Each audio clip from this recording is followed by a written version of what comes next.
এই যে আপনি দাড়ি টুপি পাঞ্জাবি পরে থাকেন, এইসব আমার একদম পছন্দ না। পছন্দ না? আমি বুঝলাম না, যদি আমাকে পছন্দই না হতো তাহলে আমাকে বিয়ে কেন করলে? বাসা থেকে বিয়ের জন্য খুব চাপ দিচ্ছিল, আর তাছাড়া আপনি খুব একটা ভালো চাকরি করেন, তাই আর কি বিয়ের জন্য রাজি হয়েছিলাম। বাবা মায়ের মুখে শুনেছিলাম আপনি খুব ভালো মানুষ, তাই বাড়িতে ঝামেলা না করে বিয়ে করার জন্য রাজি হয়েছিলাম। ভেবেছি বিয়ের পর আপনাকে পরিবর্তন করে ফেলবো। পরিবর্তন? আমাকে পরিবর্তন করবে মানে? তোমার কথাটা ঠিক বুঝলাম না। আমার এসব হুজু টাইপের মানুষ পছন্দ না। আর প্রথমত আপনি এসব টুপি পাঞ্জাবি পরা বন্ধ করে দিবেন, আর দ্বিতীয়ত দাড়ি কেটে ফেলবেন। অসম্ভব। আঙ্কেল, 11 তো বেজে গেছে, যদি আরো দেরি করি তাহলে না পাবো সিএনজি, না পাবো রিক্সা। আমার তো পরে আবার যেতে ঝামেলা হয়ে যাবে। আমি তাহলে আজকে আসি। তোমার সাথে তো সামিরা দেখাই হলো না। আর বাবা মানে ও এতটা নম্র ভদ্র, মানে দেখতে হবে তো আমার মেয়ে, না না মানে আমাদের মেয়ে, ঠিক আমাদের মতো হয়েছে। তুমি আসলে না ওর সাথে কথা বলে তুমি আর ঘড়ির দিকে তাকাবে না, ওর পোশাক পরিচ্ছদ মানে মাশাআল্লাহ। কিছু মনে করবেন না, আমি না হয় আরেকদিন আসবো। না না, সে কি, তুমি না খেয়ে যাবে কেন? সামিরা যদি এসে শোনে তুমি না খেয়ে চলে গেছো, তাহলে তো ও আমার খুব ভীষণ রাগ করবে। আর তাছাড়া সামিরা কিন্তু রাত্রিবেলা বাসায় থেকে বের হয় না কখনো, ওর বান্ধবী জোর করে নিয়ে গেল।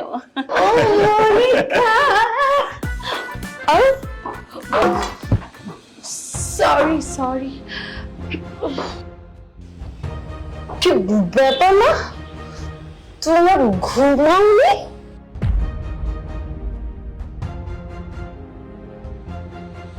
এই, তোকে না আমি তাড়াতাড়ি বাসা ফিরতে বললাম? কোথায় ছিলে এতক্ষণ? হ্যাঁ, এত দেরি হলো কেন? আর তোকে এরকম দেখাচ্ছে কেন? কি হয়েছে তোর? আমি ওই একটু মদ খেয়েছি। তোর এত বড় অধপতন হয়েছে, তুই নেশা করে বাসায় ফিরেছিস, মা বাবার সামনে দাঁড়িয়ে তোর লজ্জা করছে না বলতে যে তুই মদ খেয়েছিস?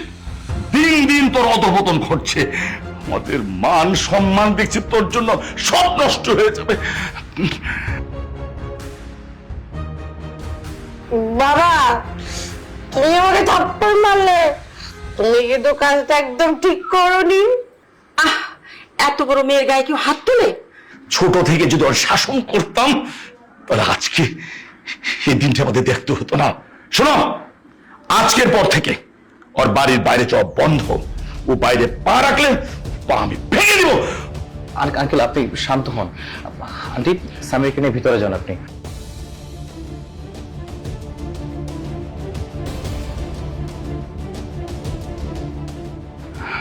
আঙ্কেল বসুন বসুন, আপনি বসুন।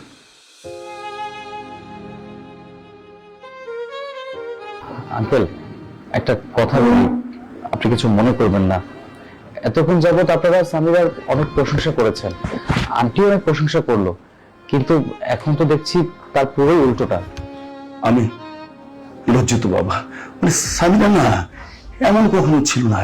ইদানিং ওর কয়েকটা বন্ধু বান্ধব হয়েছে, ওদের পাল্লায় পড়ে সঙ্গ দোষে ও একটু ডিরেলড হয়ে গিয়েছে। মানে যত দিন যাচ্ছে না তত ওর এই খারাপ বেড়ে যাচ্ছে। মানে মানে আমি ভেবেছিলাম যে ওকে একটু বিয়ে দিলে মনে হয় ও আবার সঠিক পথে ফিরে আসবে বাবা।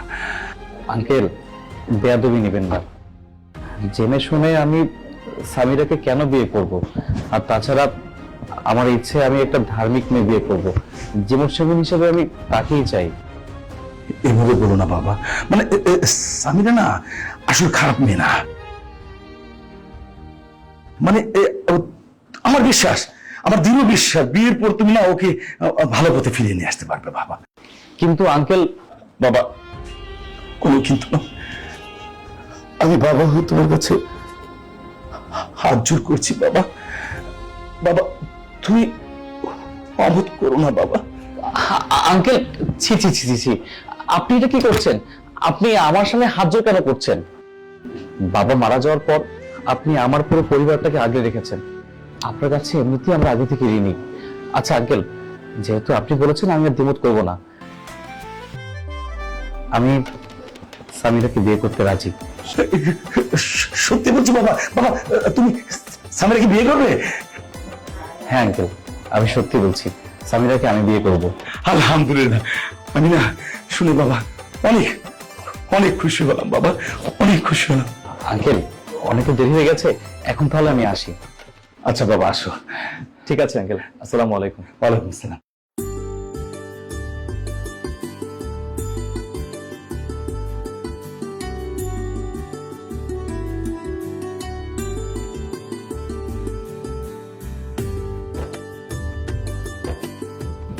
হাসান চলে গেছে?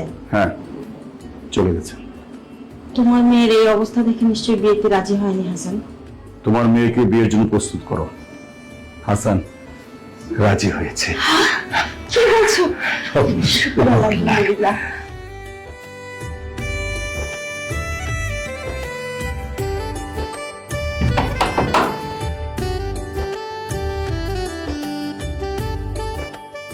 আসসালামু আলাইকুম।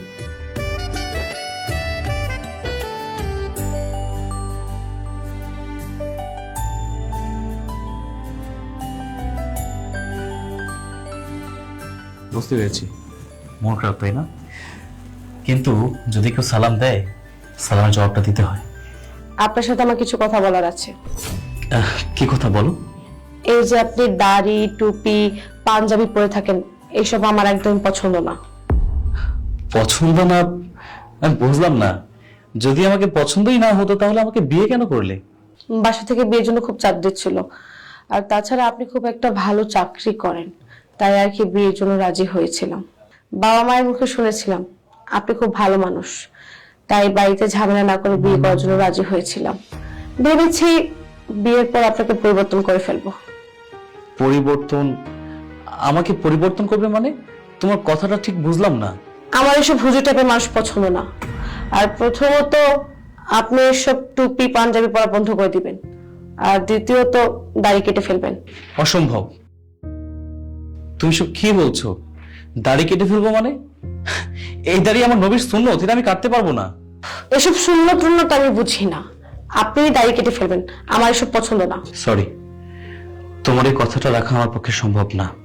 হ্যাঁ, তুমি আমার স্ত্রী, তুমি স্বামীর কাছে আবদার করতেই পারো, কিন্তু তোমার এমন আবদার আমি পূরণ করতে পারবো না যেটা আমার ধর্মের বিরুদ্ধে যায়।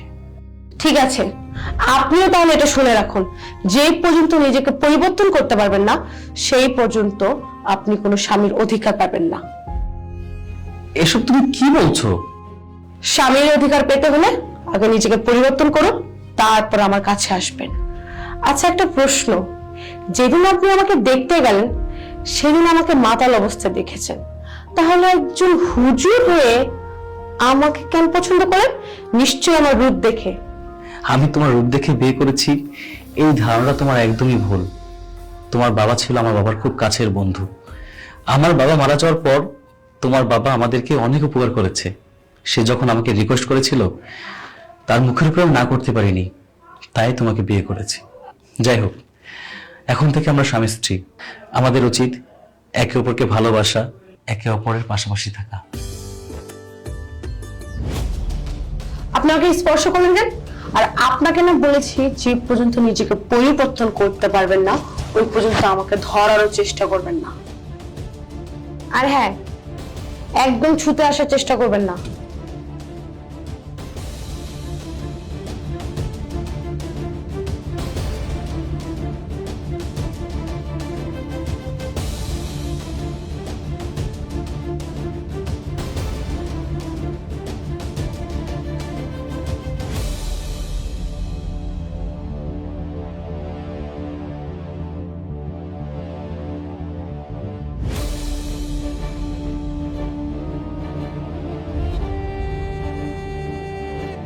আচ্ছা, তুমি কি এত চিন্তা করছো বলো তো?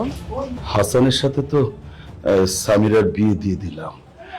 হাসান হলো একজন ধার্মিক লোক, আর সামিরা তো ওর সম্পূর্ণ উল্টো।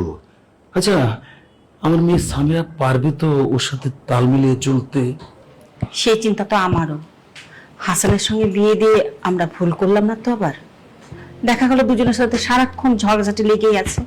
না না না না, আমি না অনেক বুঝে শুনে হাসানের সাথে সামিরার বিয়ে দিয়েছি। হাসান না খুব ভালো ছেলে, আমার বিশ্বাস ও সামিরাকে সৎ পথে ফিরিয়ে আনতে পারবে। সেটা হলে তো খুবই ভালো হবে। মেয়েটা যে কেন এরকম হলো? সামিরার এই বিপথে যাওয়ার ব্যাপারে কিন্তু তোমার আমার ভূমিকাও কম না। আমাদের না উচিত ছিল দুজনের একটু খোঁজ খবর রাখা, মেয়ে কোথায় যাচ্ছে, কাদের সাথে মিশছে, কিন্তু আমরা কিন্তু দুজনেই দায়িত্ব পালন করিনি। ওসব নিয়ে আর চিন্তা করে কি লাভ বলো? দোয়া করো আল্লাহর কাছে মেয়েটা যেন সংসারী হতে পারে।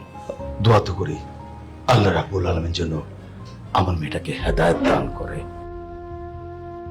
অনেক রাত হয়ে গেছে, ফ্রেশ হয়ে ঘুমাতে যাবে, আসো।